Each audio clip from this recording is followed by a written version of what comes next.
Today on We Need to Talk, we cover part 2 of our talk with the blind blogger. And this talk is amazing. We're talking more about marketing and putting yourself out there. Some great advice. Guys, tune in. We need to talk. And who knows? We're talking about sponsorships, and I have one small sponsor for my podcast. I say that because they're not paying me crazy money, but they have really supported my show, which is Chip Edwards at CreateMyVoice.com, and his sponsorship of my podcast has allowed me to travel to attend 3 conferences where I did public speaking and attracted a couple of new clients. So it's been very, very important to my show. And what I try to tell people as far as sponsorship goes, it's just like connecting with people for the purpose of an opportunity for appearing on the show or having them as your guests. What you do is first you share their content and you tag them so they know that you're sharing their content. You try to get as many people as you can to look at what they're doing. Then if they don't, a lot of times they will notice you on their own, but if they don't, then you can reach out to them directly through a direct message or an email, or you can mention them in a blog post or a podcast episode and put a link to and mention it in the show notes so people know that you mentioned them. And plus, anytime you include a link in a online page, there's automatically a notification that goes to the website owner that says, hey, somebody just mentioned your website on their website, and here's where you can go see it. So those are things you can do to get noticed by people who have sponsorships. And then eventually you can reach out to them. You go, hey, I think you should really consider investing in my podcast by promoting your brand on our show. And one of the things I've learned is that sponsorship for a lot of people is a bad word, but invest for a lot of people is a great word. Because I can tell people, you're going to invest in me and my story and my show, but you're also going to be investing in your brand and driving more traffic to it at the same time. So that's one of those things. So that's the process. Share their content, mention them on your website if possible, in a way where they know you're doing it. Eventually reach out to them directly.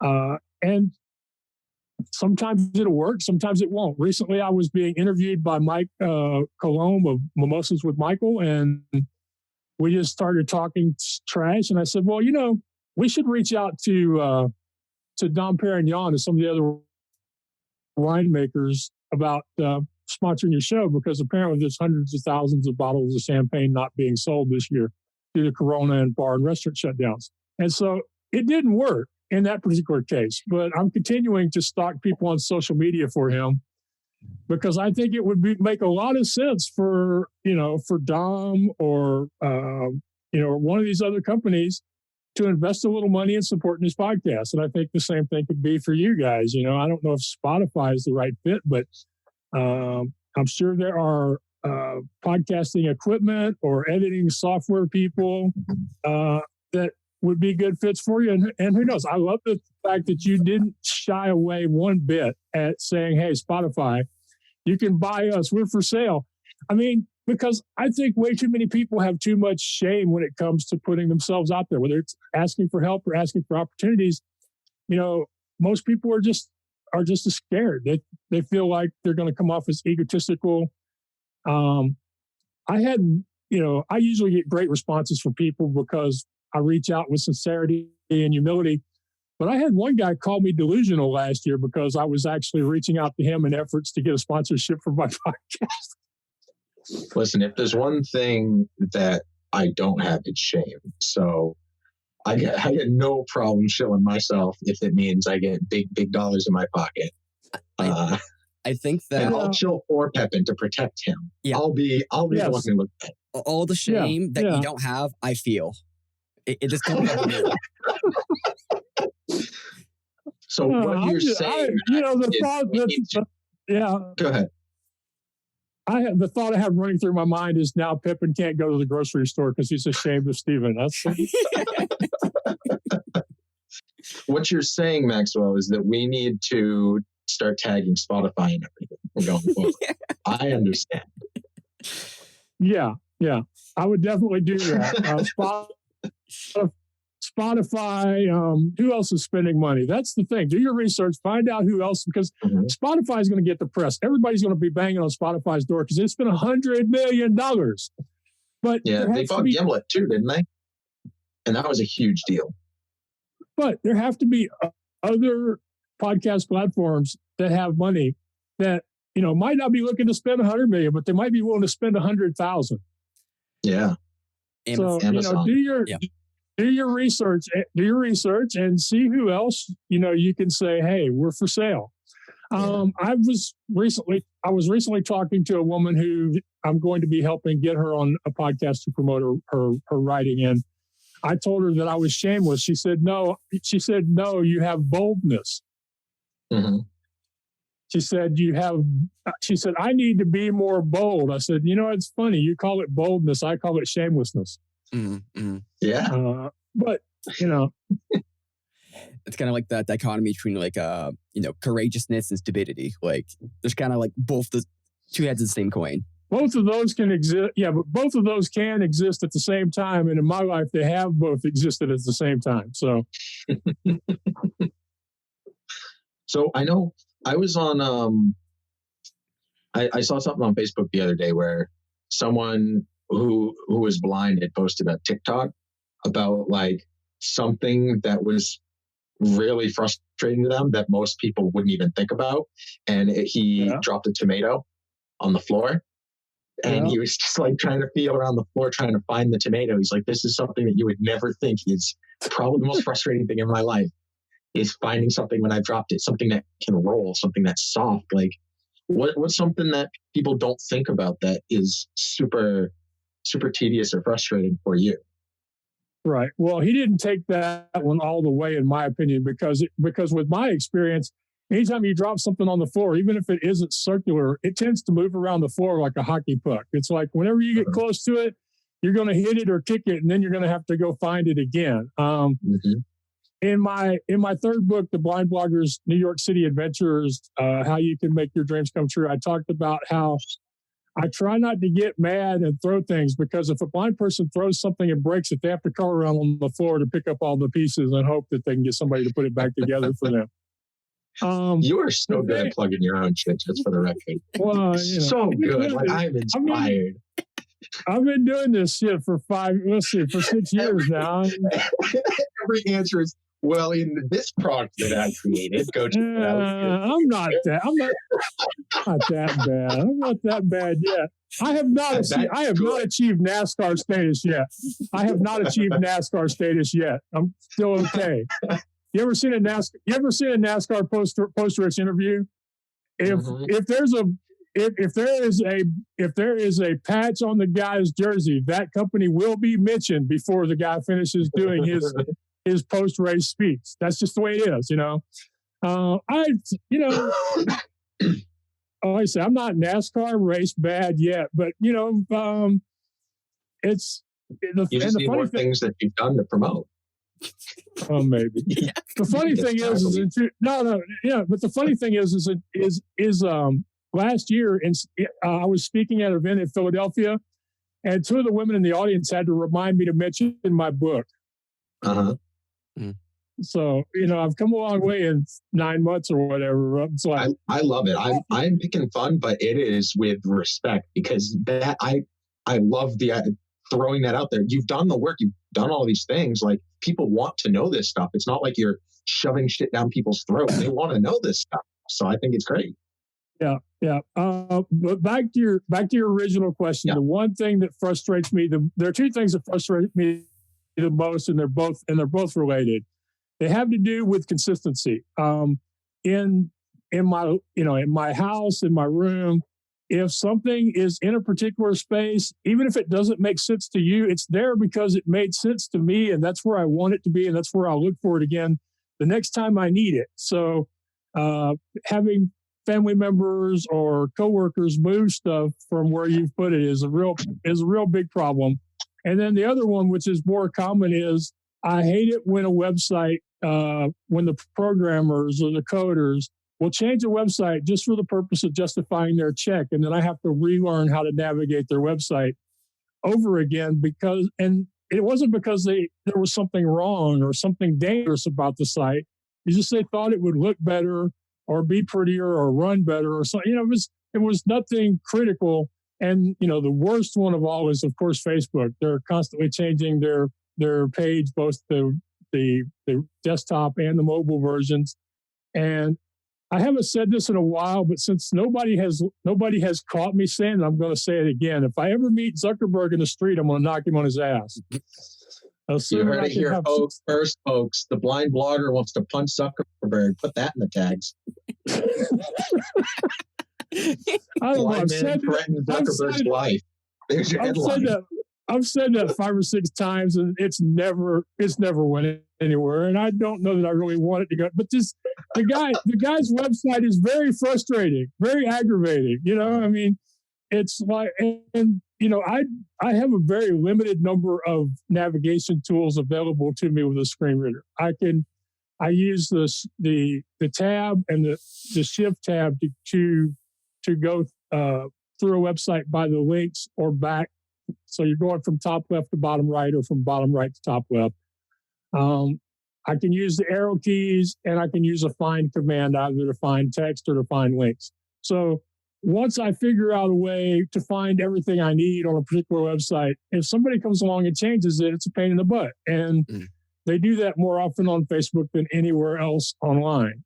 So on the other side of that coin, I really want to give props to people who have built websites that are accessible and continue to keep them that way. And I know you guys aren't big fans of Zoom.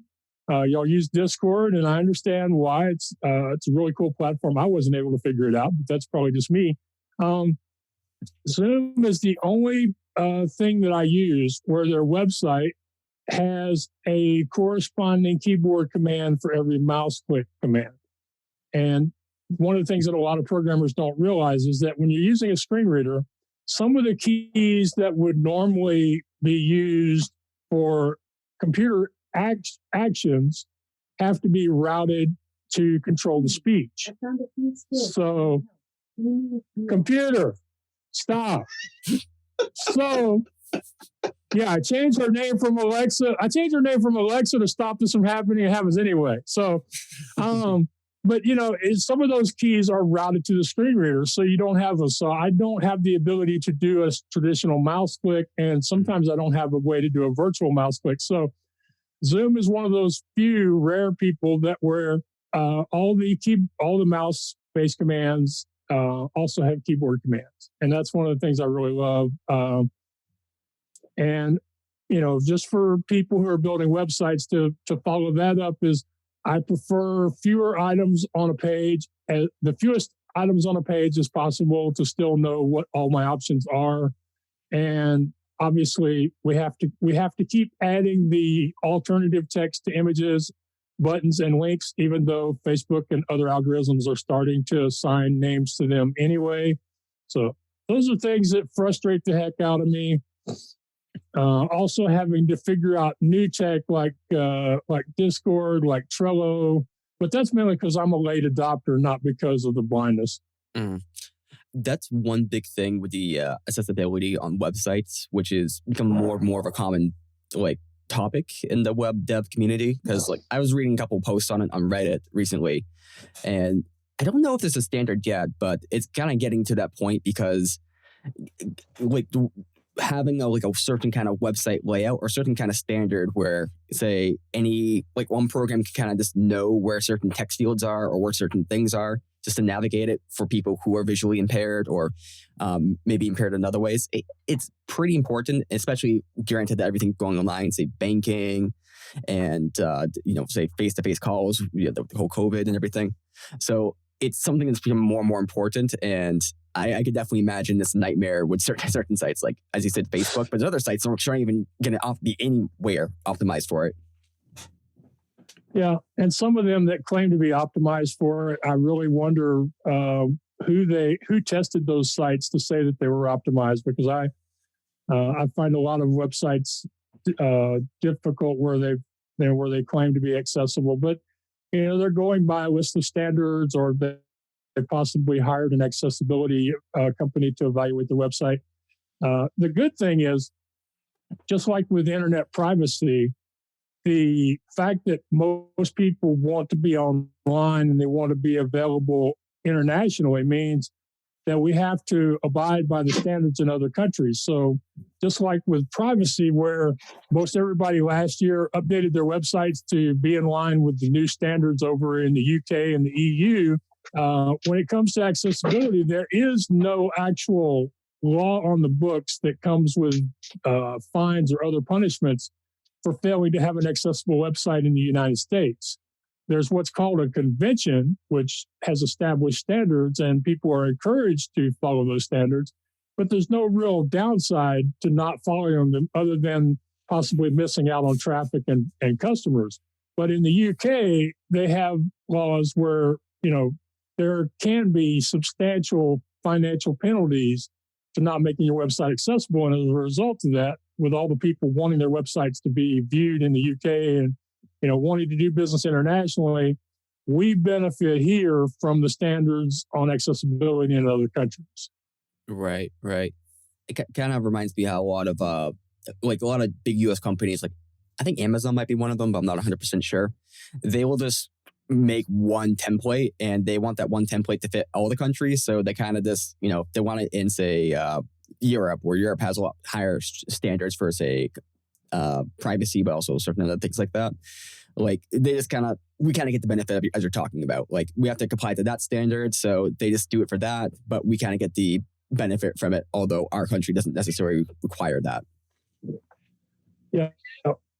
Yeah, that's been the result, thank goodness. I'm happy that people like WordPress, when they put on their WordCamp events, they really focus on accessibility on the back end, as well as making sure they have people speaking to accessibility at all their conferences, which is very, very good. One thing I would like to see happen more, well, it's kind of hard to tell what the progress is right now because of everything being virtual, but in the last 3 or 4 years, I've attended probably half a dozen podcasting conferences. And March of this year was the first time I attended an event where I wasn't the only podcaster there who was visually impaired. So I'd like to see more of the talented podcasters and bloggers out there better represented at events and just better represented in general. I was recently named one of the top 25 visually impaired bloggers to follow in 2020 by FeedSpot. And I was very happy with them picking me because it's pretty big deal. But I went and read the article and looked at the other 24 winners. I was disappointed to find out that only 4 of the other people named to that list were individuals. The rest were all major nonprofits or corporations. And I'm like, to me, if we're really wanting to show visually impaired bloggers, there should have been a lot more individuals on the list. The other thing I found out when I visited the list, and it kind of made me feel a little just a little blah for a short period, is I was the only blogger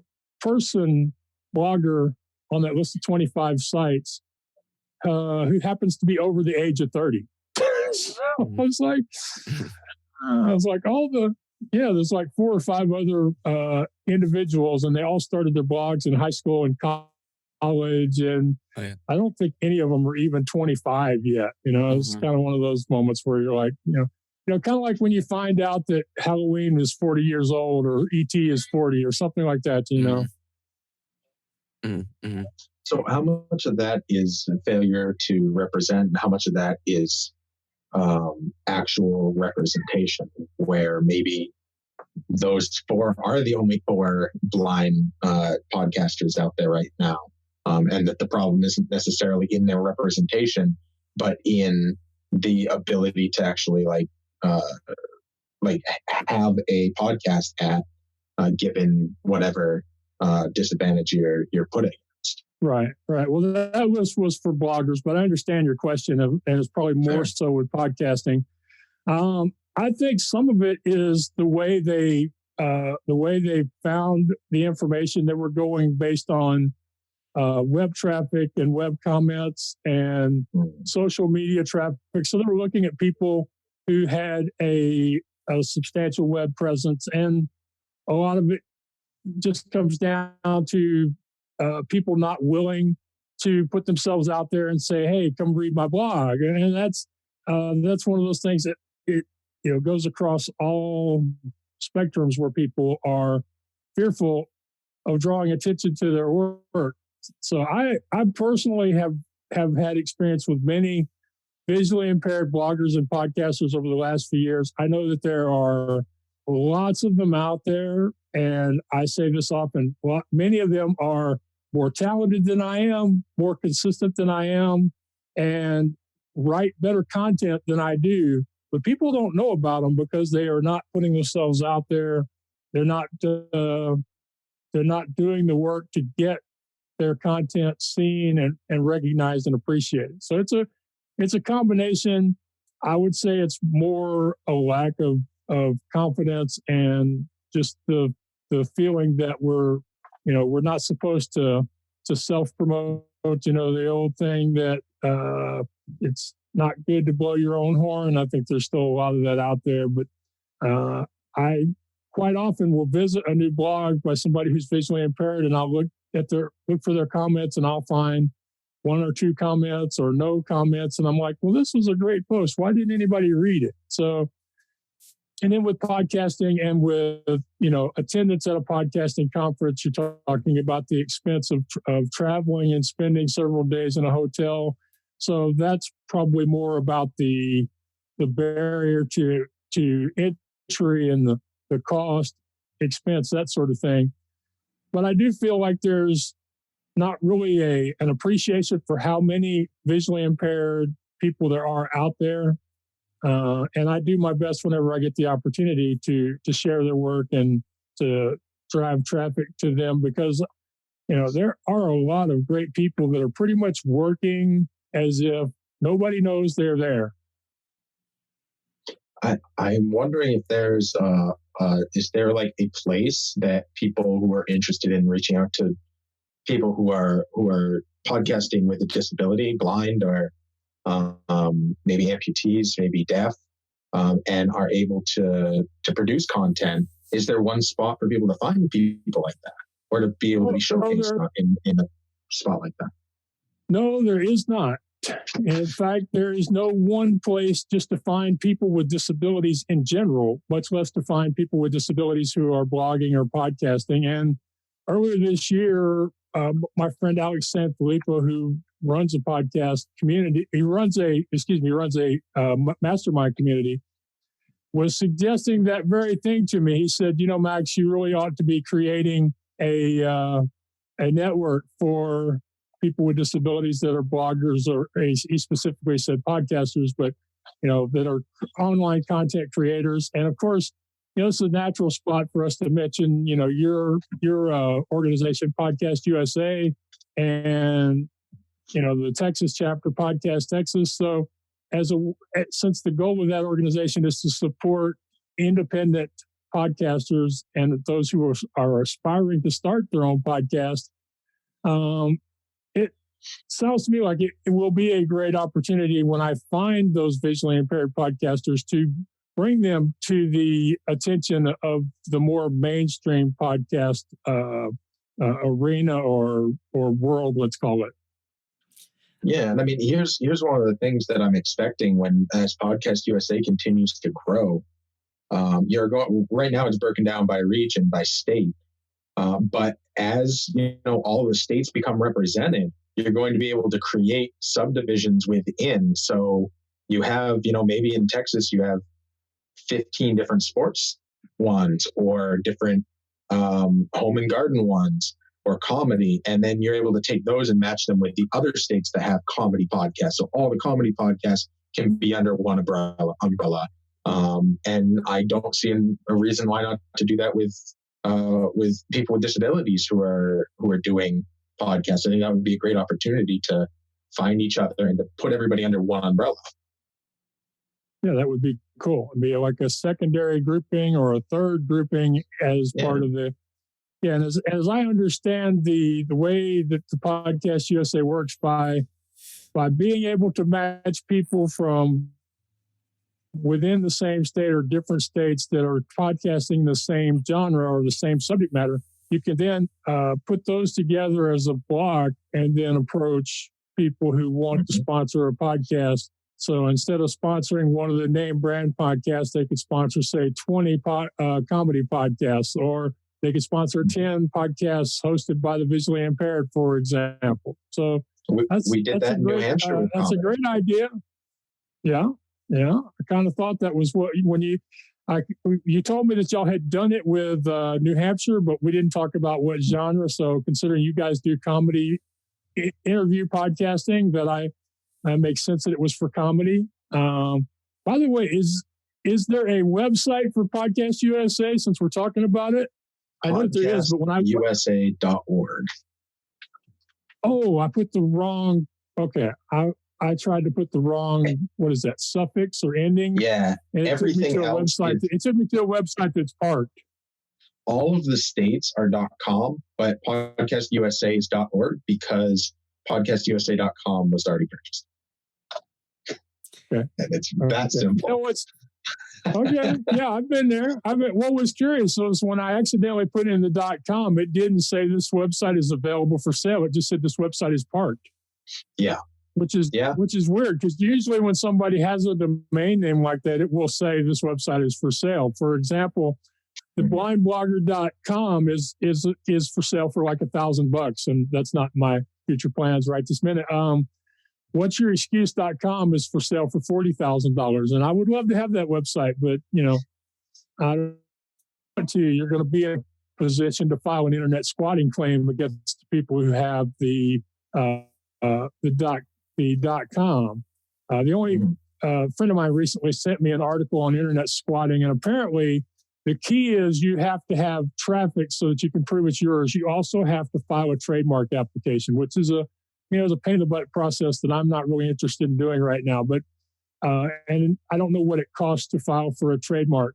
But if the other people haven't filed for the Podcast USA trademark and you were to get the Podcast USA trademark, then you would have a claim with the internet registry people to make them give you that website without you having to pay the other person for it. Interesting. Maybe something down the line, but I love the idea of getting like-minded people together and then being able to do it both for community reasons. I think that's really key, to be able to converse with people who deal with the same issues you're dealing with, be they podcasters in general or hyper-specific podcasters like within a specific genre, or who have certain struggles, and for marketability, to be able to sell that. Because the company that we worked with for that big ad deal came originally through We Need to Talk.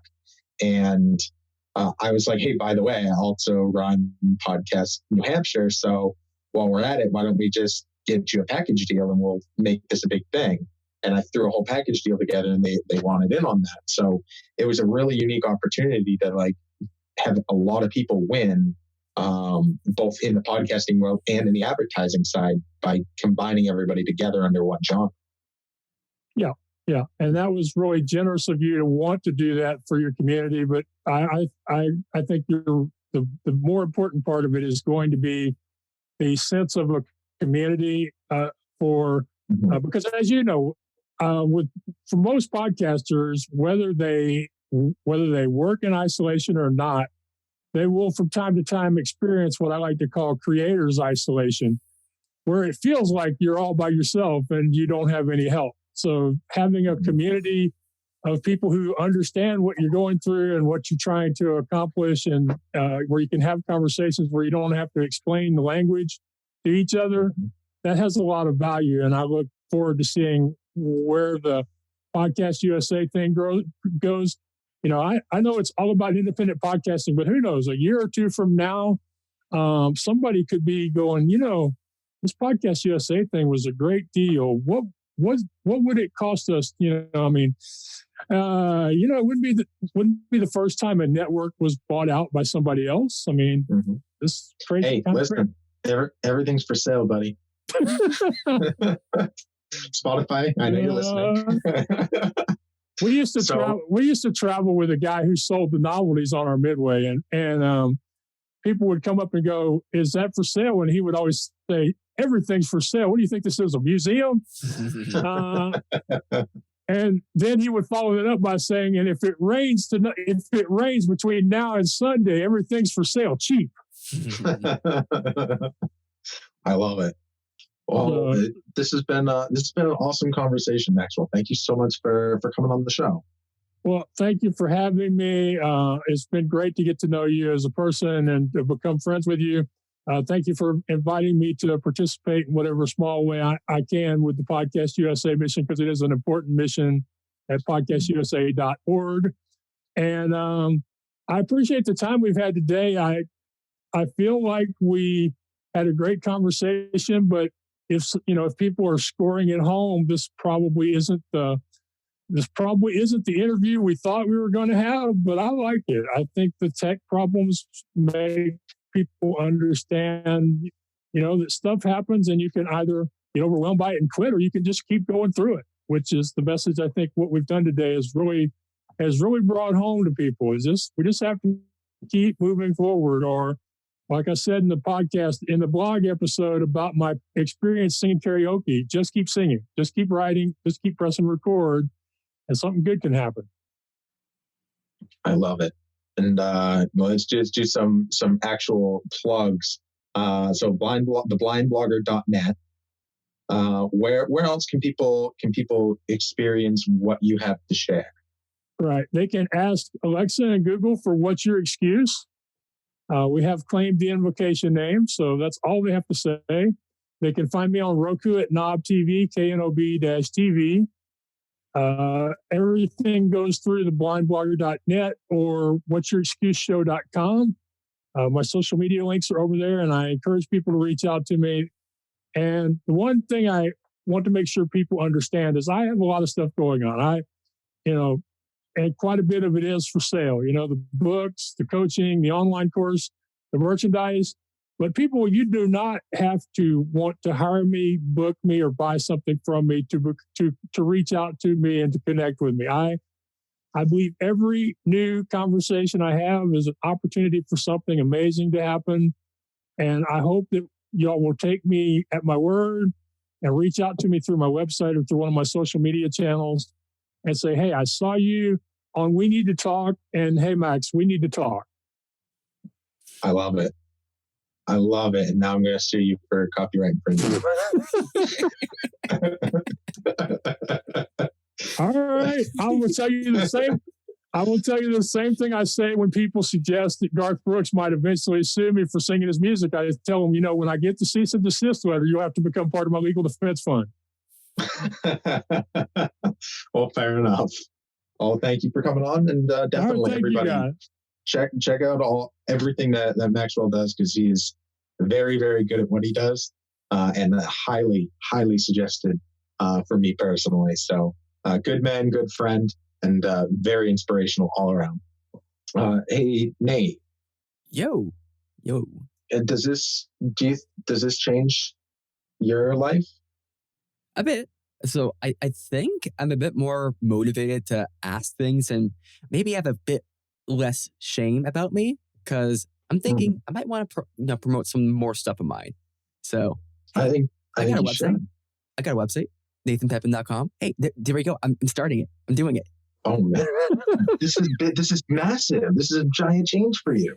Okay, now I just need to tell people where I live, my social security number. I need to get everything they need to know about me, and just make sure.